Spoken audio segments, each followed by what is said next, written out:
Hello and welcome everybody to CVT simplified YouTube channel. आज हम discuss करेंगे क्या इंपॉर्टेंट डॉक्यूमेंट्स जो आपको रिक्वायर्ड हैं सीवीटी 2023 एडमिशंस के लिए। One of the very important videos होने वाला है सभी कैंडिडेट्स के लिए, तो जरूर देखें सारे इंपॉर्टेंट सारी डिटेल्स। आपको कोई डाउट भी होता है किसी डॉक्यूमेंट के रिगार्डिंग तो आप वो सारी डाउट्स कमेंट डाउन करिए, उन सभी डाउट्स के आंसर किए जाएंगे, कोशिश की जाएगी। तो डॉक्यूमेंट्स की बात कर लेते हैं, one of the very important videos है, बहुत ध्यान से देखिएगा। तो सबसे पहले तो बात कर लेते हैं वो डॉक्यूमेंट्स जिनके बिना आपका एडमिशन ही नहीं होगा।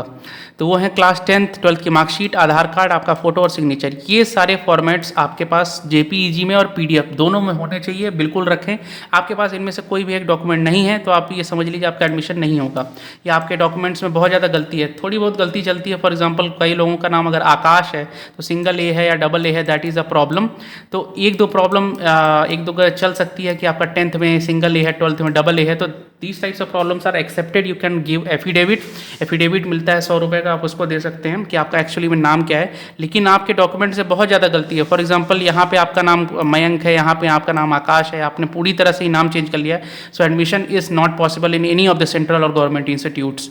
And I am saying this because it is very important. Past few years में आप अगर देखेंगे तो बहुत सारे स्टूडेंट्स का एडमिशन कैंसिल भी हुआ इस रीज़न से। सेकंड, आपको पॉइंट याद रखना है कास्ट सर्टिफिकेट से। तो कास्ट सर्टिफिकेट की कुछ बात कर लेते हैं। तो सबसे पहले अगर आप ओबीसी एनसीएल से हैं तो ओबीसी एनसीएल में इनकम बेस्ड रिजर्वेशन होता है, आपको पता होगा, नॉन क्रीमी लेयर जिसको कहते हैं, that is 8 lakh rupees. I do not remember the exact data but it was 8 lakh rupees till last year. तो आपको इनकम बेस्ड सर्टिफिकेट चाहिए होता है। तो कुछ यूनिवर्सिटीज़ हैं जैसे जेएनयू है, बहुत सारी यूनिवर्सिटीज़ हैं, वो 3 ईयर का वैलिडिटी मानती है। मतलब अगर आपका ओबीसी एनसीएल का सर्टिफिकेट 2021 का है, 2022 का है, तो वो 2023 में भी चल जाएगा, क्योंकि जनरली इनकी वैलिडिटी 3 साल होती है। कुछ यूनिवर्सिटीज़ जो हैं वो 31 मार्च के बाद का डेटा मांगती है, मतलब हर साल का नया ओबीसी एनसीएल आपको सर्टिफिकेट देना पड़ेगा। तो अगर आपके पास ओबीसी एनसीएल सर्टिफिकेट है विद इन 3 ईयर्स का, then it is very good, वो तो बहुत सारी यूनिवर्सिटीज़ में चल जाएगा। लेकिन आप अप्लाई कर दीजिए नए ओबीसी एनसीएल के लिए अगर आपके पास 31 मार्च का नहीं है तो, क्योंकि कुछ यूनिवर्सिटीज़ ऐसा मांग सकती हैं, तो आपको कोई प्रॉब्लम ना हो। हालांकि यूनिवर्सिटी आने के बाद आपको 1 महीने का चांस भी दिया जाएगा इसको बनवाने के लिए, तो कोई बड़ी बात नहीं है। आप एफिडेविट में लिख के दे सकते हैं कि मैं दे दूंगा विद इन 1 मंथ। तो आप वो बनवाने के लिए जरूर दे दें, क्योंकि अगर आपका नया नहीं है तो आपको कुछ यूनिवर्सिटीज़ में प्रॉब्लम हो सकता है। हालांकि मेजॉरिटी यूनिवर्सिटी, जैसा कि मैंने पहले बताया, 3 साल की वैलिडिटी होती है ओबीसी एनसीएल सर्टिफिकेट की, तो आप उसको देख सकते हैं। और अगर आप जनरल कैंडिडेट हैं तब तो आपको बिल्कुल भी फिक्र करने की जरूरत ही नहीं है। आप कोई भी सर्टिफिकेट आपको देना ही नहीं है, क्योंकि आपको कोई रिजर्वेशन मिलना ही नहीं है। सेकेंड पॉइंट आपको ध्यान रखना है कि सेंट्रल गवर्नमेंट की और स्टेट गवर्नमेंट की दोनों लिस्ट अलग होती है। तो जब आप सेंट्रल गवर्नमेंट के इंस्टीट्यूट में अप्लाई कर रहे हैं, for example central university of Haryana, cluster innovation centre Delhi university के अंडर जो आता है, तो वहाँ पे सेंट्रल गवर्नमेंट की लिस्ट का सर्टिफिकेट चलता है। और अगर आप स्टेट यूनिवर्सिटी में बीटेक के लिए किसी भी डिग्री के लिए अप्लाई करते हैं, for example Shri Mata Vaishno Devi university Katra में है, या आप आप जो स्टेट यूनिवर्सिटीज़ है वहाँ की उनको देखिए, देवी अल्लाबाई यूनिवर्सिटी है, तो अगर आप इन सब यूनिवर्सिटीज़ में अप्लाई करते हैं तो आपको स्टेट लिस्ट का सर्टिफिकेट चाहिए होता है, और दोनों का सर्टिफिकेट अलग अलग होता है। और दोनों के ही फॉर्मेट्स आप सिंपली गूगल पे जाएंगे, CUET सर्टिफिकेट्स टाइप करेंगे, आपको CUET कास्ट सर्टिफिकेट्स मिल जाएगा। पूरी की पूरी PDF है जो NTA ने दे रखी है, वो उस फॉर्मेट में आपको बनवाना है।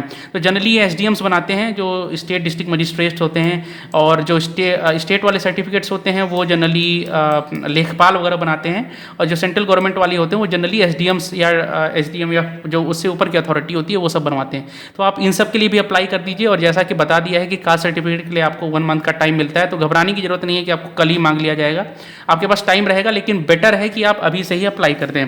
गैप सर्टिफिकेट की बात कर लेते हैं। तो गैप सर्टिफिकेट आपको बनवाना पड़ेगा अगर आपका 1 साल 2 साल 3 साल 4 साल का ड्रॉप है। 4 साल से ऊपर ड्रॉप तो मैंने सुना नहीं, लेकिन किसी का है तो बता सकता है। अगर इतने साल का आपका ड्रॉप है तो आपको गैप सर्टिफिकेट चाहिए होगा। गैप सर्टिफिकेट के लिए आपको कुछ नहीं करना है। डिस्ट्रिक्ट कोर्ट होंगे, हाई कोर्ट होंगे, आपके पास कोर्ट एरिया होंगे, आप उनके पास जो टाइपराइटर लेके लोग बैठते हैं, आप उनके पास जाएंगे, 100 रुपये उनको देंगे, वो एफिडेविट में लिख के आपको दे देंगे। आपको बस इतना उसमें लिखवाना है कि आप कॉम्पिटेटिव एग्जाम्स की तैयारी कर रहे थे, दैट्स वाई आपने 1 2 साल 3 साल 4 साल का ड्रॉप लिया है। मेडिकल सर्टिफिकेट की बात कर लेते हैं। तो आपको MBBS डॉक्टर से एक मेडिकल सर्टिफिकेट चाहिए होगा, ये भी 200-300 रुपये में बन जाता है, जहाँ पे आपका ब्लड ग्रुप लिखा होना चाहिए, आपको कोई क्रोनिक डिसीज़ तो नहीं हो रही है, या ऐसी कोई डिसीज़ तो नहीं है जिसके कारण आपको हॉस्टल लेने में दिक्कत आए। फॉर एग्जांपल आपको कोई ऐसी डिसीज़ है जिसमें आप you can not breathe properly, तो ऐसे कंडीशन में हॉस्टल नहीं दिया जाता है। तो ये सब चीज़ें आपको MBBS डॉक्टर से लिखवानी पड़ेंगी कि आपको कोई भी क्रोनिक डिसीज़ नहीं है, आपका ब्लड ग्रुप ऐसा है, आपका ब्लड ग्रुप B+, AB+ जो भी है, और आप फिजिकली फिट हैं, मतलब मेडिकली भी फिट हैं और फिजिकली भी फिट हैं, तो ये आप MBBS डॉक्टर के पास जाएंगे, वो उनका मेडिकल सर्टिफिकेट बनाना काम ही होता है, वो आपको बना के दे देंगे, कोई चिंता की बात नहीं है। और ये आपको हॉस्टल अलॉटमेंट में ही काम आएगा अगर आपको हॉस्टल चाहिए तो। पाँचवीं बात कर लेते हैं इनकम सर्टिफिकेट के लिए, तो ये 90% इंस्टीट्यूट्स में तो कोई काम का ही नहीं है। 90% इंस्टीट्यूट्स आपसे मांगे गए हैं इनकम सर्टिफिकेट, लेकिन अगर आपको सपोर्ट प्रोग्राम्स चाहिए, सपोर्ट प्रोग्राम से मतलब आपका जो इनकम है वो 2 लाख पर एनम से कम है अगर आपकी फैमिली का, और आपके पास उसका इनकम सर्टिफिकेट है, तो आपको कई सारी स्कॉलरशिप मिल सकती हैं, कई सारे फ़ी में कंसेशन मिल सकते हैं। तो अगर आपकी जो इनकम सर्टिफिकेट 2 लाख से कम का बन जाता है तो आप उसको लेके आ सकते हैं, आफ्टर फर्स्ट सेमेस्टर आपको स्कॉलरशिप वगैरह मिल जाएगी। 6th बात कर लेते हैं कैरेक्टर सर्टिफिकेट का, तो ये बहुत इंपॉर्टेंट है, आपको स्कूल से लेना पड़ेगा और स्कूल की अथॉरिटी को उसको साइन करना पड़ेगा, तभी आपका कैरेक्टर सर्टिफिकेट माना जाएगा। और कैरेक्टर सर्टिफिकेट आपको सबमिट करना पड़ेगा इन ओरिजिनल, कोई भी फोटोकॉपी, कोई भी डिजिटल कॉपी, कुछ भी नहीं चलेगा उसका, इन ओरिजिनल आपको सबमिट करना पड़ेगा, जैसा आपको स्कूल हाथ में देता है वैसा ही कैरेक्टर सर्टिफिकेट होना चाहिए। और लेके आए कैरेक्टर सर्टिफिकेट, बिना कैरेक्टर सर्टिफिकेट को वापस ही भगा दिया जाएगा मोस्ट प्रोबेबली। 7th बात कर लेते हैं माइग्रेशन और पासिंग सर्टिफिकेट की, तो जो CBSE के स्टूडेंट्स हैं उनके लिए तो कोई दिक्कत नहीं है, क्योंकि माइग्रेशन सर्टिफिकेट और पासिंग सर्टिफिकेट ये दोनों आपको स्कूल से ही मिल जाता है, CBSE के थ्रू आता है बाई पोस्ट, आप अपने स्कूल से मांग सकते हैं। और जिनका खो गया है वो डिजी लॉकर से डाउनलोड कर सकते हैं, और डिजी लॉकर से डाउनलोड करने के बाद स्कूल में अपने जाके वहाँ पे स्टैंप वगैरह लगवा सकते हैं, वो भी एक्सेप्टेड होता है। और कुछ बोर्ड्स हैं, स्टेट बोर्ड्स हैं, जहाँ पे पासिंग सर्टिफिकेट नहीं मिलता है, तो पासिंग सर्टिफिकेट की जगह आप अपने 12th क्लास का सर्टिफिकेट भी अपलोड कर सकते हैं, जो आपका रिजल्ट है 12th क्लास का जिसमें पास लिखा होता है, वो भी अपलोड कर देंगे, वो भी चलेगा। जिनके पास पासिंग सर्टिफिकेट नहीं है कोई चिंता की बात नहीं है। अगर आपके पास पासिंग सर्टिफिकेट नहीं है तो आप अपना 10th और 12th, अगर 10th का पासिंग सर्टिफिकेट मांगा जा रहा है तो आप 10th की मार्कशीट अपलोड कर दीजिए, 12th का पासिंग सर्टिफिकेट मांगा जा रहा है तो आप 12th की मार्कशीट अपलोड कर दीजिए, कोई चिंता की बात नहीं है। बर्थ सर्टिफिकेट की बात कर लेते हैं, कुछ इंस्टीट्यूट्स मांगते हैं लेकिन ये बिल्कुल भी रिक्वायर्ड नहीं है, आप बर्थ सर्टिफिकेट की जगह 10th की मार्कशीट दे सकते हैं, ये 100% वैलिड है, गवर्नमेंट ऑफ इंडिया ने ऑलरेडी कह दिया है। अगर आपके पास बर्थ सर्टिफिकेट नहीं है तो आप 10th की मार्कशीट सबमिट कर दीजिए, that is as equivalent as your birth certificate, तो आपकी इसमें चिंता की करने की जरूरत नहीं है। और लास्ट में एक बात कर लेते हैं कि आपका CUT का रिजल्ट, तो बहुत सारे स्टूडेंट्स का डाउट है कि हमको कौन सा कॉलेज मिलेगा नहीं मिलेगा, तो आप अपने मार्क्स नीचे लिख सकते हैं, सब्जेक्ट वाइज मैनर में आपको बता दिया जाएगा, थोड़ी गाइडेंस मिल जाएगी कि आप कौन कौन से कॉलेजेस के लिए एलिजिबल हैं।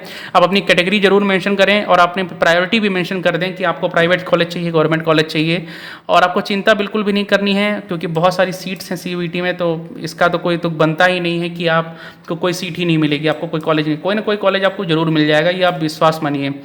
So that was all about this video. Kindly like, share and subscribe our channel. We will be bringing other college reviews very soon, and we'll be bringing counseling updates, counseling guidance for all of you so that you can get a very good college and get a very good guidance. So all the best. I wish you all the very best for all your future endeavors. Thank you.